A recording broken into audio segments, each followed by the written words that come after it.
Hey everyone, Pastor Richard here with Cornerstone Church, and I am just blown away by what God is doing in this season. He's opening doors for us to connect in community in ways like we've never seen before. We're getting opportunities to serve as the hands and feet of Christ.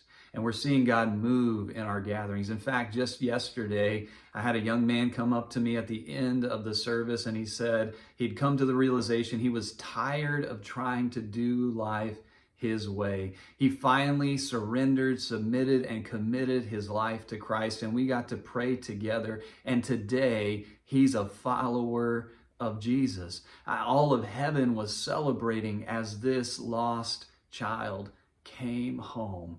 And we're so excited. In fact, we get to celebrate with him next Sunday because he said, I want to be baptized, and we're going to get to baptize him next Sunday. What a day that's going to be. Speaking of next Sunday, this upcoming Sunday is our Back to Church Sunday, and we're encouraging you, if you're part of Cornerstone, to invite friends, family, neighbors to come and join us and experience what God is doing here in our midst.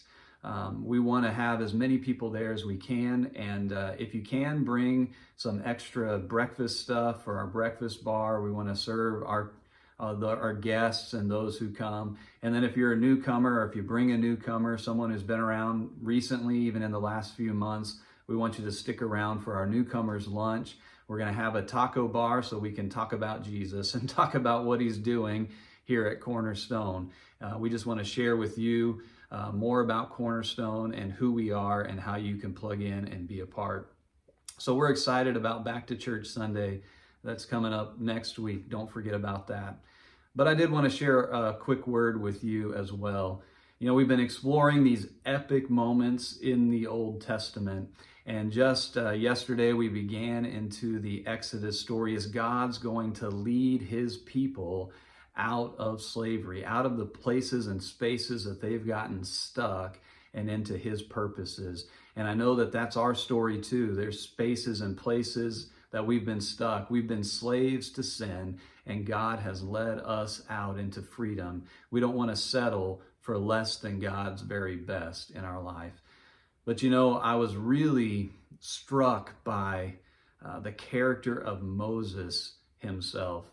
In fact, we talked yesterday about the reality that Moses' name literally means drawn out. And we see it through his life that he's drawn out. He's drawn out of the genocide. He's preserved and saved from death. He's drawn out of the waters and the chaos that surrounded him. He's drawn out even before Moses could do anything for himself. God was drawing him, preserving him, saving him. And even when Moses messes up his life, even when he makes a huge mistake and he's running from his past and he gets settled in a land far away from where God has him, God continues to draw him. And we see that in Exodus 3, in the burning bush encounter, that God draws him aside and he draws him to himself because God has a purpose and a plan for Moses. And I was thinking that's exactly what God does in our life too.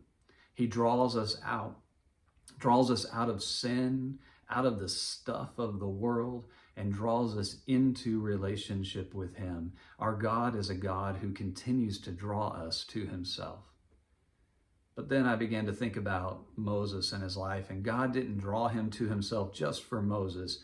He drew him in order that he might send him back out again, that he might send him as an instrument of his peace and hope and salvation and deliverance for people who are still stuck. And that's what God has been speaking to me about this morning.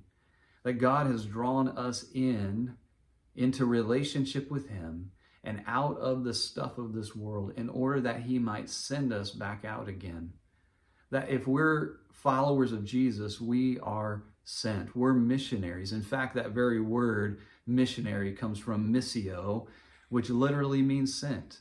You are sent. You're sent by Christ into the spaces and places that you go today to be his representative, to bring his message of hope and healing, of salvation and deliverance, of true freedom to those that you encounter. And so you might say, Where is God sending me? Well, where are you going?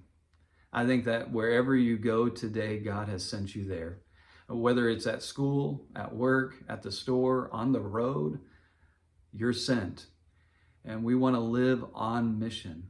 And so I've been challenged by this story and this character of Moses. And I've been challenged to say, God, draw me out of some things that I don't need to be a part of. Draw me into relationship, deeper into relationship with you, so that you can send me out as an instrument of your deliverance, your freedom, your salvation, and your healing for people who desperately need you. I want to challenge you this week to think about that. How is God drawing you out and drawing you in? And then how is God and where is God sending you today? Get ready, Cornerstone. God's on the move. God bless.